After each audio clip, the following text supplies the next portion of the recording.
Being about building up speed, Sonic 3 attempts to heighten the sense of adventure. There's swinging vines, secret passages, and a special stage. On top of that, the game's cinematic moments aren't there to make you feel like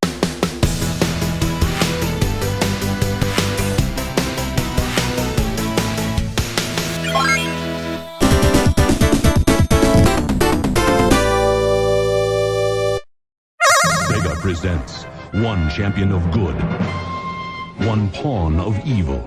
It's Sonic and Knuckles. Because Sonic 3 was split up into two parts to meet deadline and technical capabilities, Sonic and Knuckles was released as a second part of Sonic 3. Instead of just being a separate cartridge entirely, Sonic and Knuckles utilized what Sega branded as lock-on technology. Think of it as Harry Potter and the Deathly Hallows Part 1 and Part 2 being aired back-to-back on ABC Family as a part of Harry Potter Weekend. It feels like one whole movie, but alas ABC Family, not every weekend can be a Harry Potter weekend.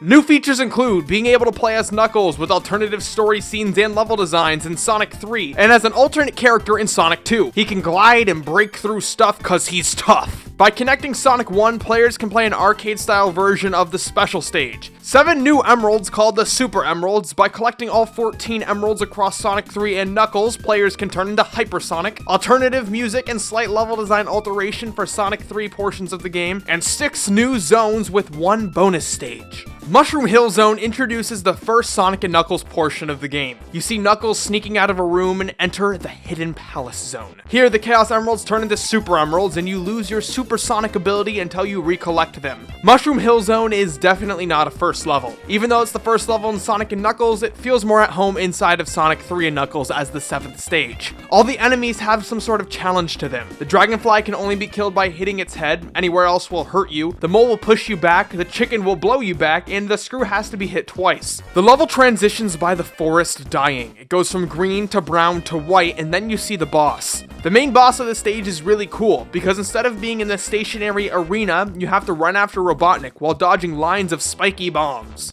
The parallax scrolling between the spikes and the pillars really makes for a nice 3D effect. This style of boss battle would be used heavily later on in the Sonic franchise. Flying Battery Zone. You know, there are fire switches, enemy switches, cylindrical cheese graters, metal crushing electrical things, and jungle gym bars. Sandopolis Zone at first has a pretty generic desert level feel with quicksand, but Act 2.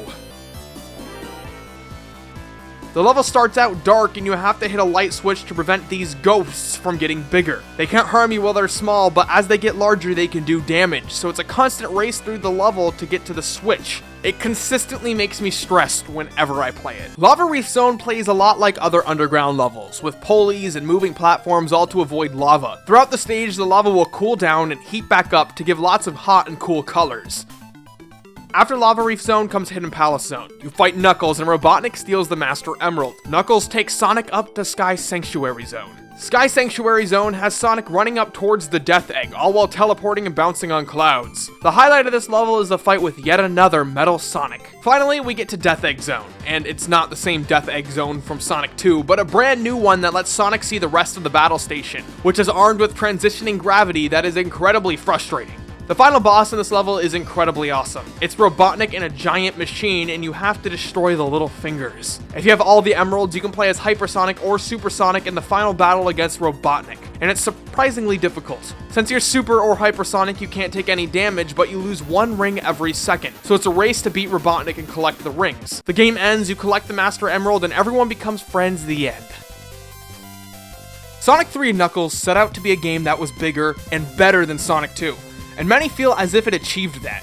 However, even though Sonic 3 and Knuckles added support for multiple characters and had a much larger story and overall greater feel than Sonic 2, the core gameplay and visual style of Sonic 2 is much better. Sonic 3 and Knuckles slows itself down for a sense of adventure, and although that's great, it's not a game you can just pick up and play like you can with Sonic 2. That's part of the reason why I think Sonic 3 and Knuckles is left out of a lot of compilations, or why there hasn't been a mobile port of it. Sonic 3 and Knuckles kind of loses the casual audience by sacrificing a tightly packed level-to-level experience for a wide adventure and story experience. As for the gameplay, in Sonic 2, you can skip water portions of a level if you know how to. In Sonic 3 and Knuckles, 4 of the first 5 stages have mandatory and significant water portions. Sonic 2 tried to up the speed from Sonic 1 and succeeded immensely, but Sonic 3 only ups the speed through set pieces. Sonic snowboarding, Sonic running through a cylinder or past a jet, it's not real and it's out of your control. There's a whole lot more classic platforming in Sonic 3, and even though it's solidly built, the game feels slow, and the bubbly visual style might even make it feel clunky at times. But building up a sense of speed was not what Sonic 3 was trying to do. Sonic 3 wanted to take a series of standalone levels and create a journey based off of them. In other Sonic games, different acts feel like an excuse to reuse visual assets, but Sonic 3 levels transition visually while you're playing. There's never a black screen between acts, and even though there's a black screen between levels, there's always a cutscene that helps bridge the gap on how Sonic can go from one level to the next. Sonic games that try to have a good story always overcomplicate things, and I think that's the writers overcompensating for the fact that I don't have confidence in the characters. The Sonic characters are fun and work in the right setting. The plot of Sonic 3 is incredibly simple. Robotnik comes to Angel Island to steal the Master Emerald, a large source of power. Knuckles lives on Angel Island for the sole purpose of protecting the Master Emerald. Robotnik tells Knuckles that Sonic is going to steal the emerald, so Knuckles tries to prevent him from doing so. Later on, Robotnik steals it. Knuckles finds out Robotnik tricked him, and everyone teams up to beat Robotnik. There's nothing too complex about it. Yet, if this game had dialogue, it would be one of the best Sonic plots out there, because of its simplicity, yet its ability to have a source of drama. Knuckles finding out that he was tricked triggers the climax of the game's story. He's upset because he's wrong. This isn't dark drama, but it adds a sense of plot development and character development. Recent Sonic games have completely scrapped the importance of having a plot at all, and before that, Sonic games were overcomplicating their plot. There's never been a good mix of fun tone with dramatic story elements. Sonic 3 and Knuckles also had multiple character support. The game allows you to pick between 4 character variations. Each version of the game is slightly different. Tails, Knuckles, and Sonic can all access different parts of the stage that the other can't. Knuckles' gameplay is even suited to his story. Robotnik is almost never the boss because Knuckles doesn't know he's bad. Some bosses are altered to make it harder for Knuckles too. But you only have to play as Sonic to complete the full story, thus not forcing players to play slightly altered versions of the same game in order to get the complete version, like so many other Sonic games do. Sonic 3 sets itself to a high standard, and not only that, but it does everything it wants to do and exceeds expectation. But a lot of what Sonic 3 tries to do makes the game lose some of the qualities that made Sonic 2 so good.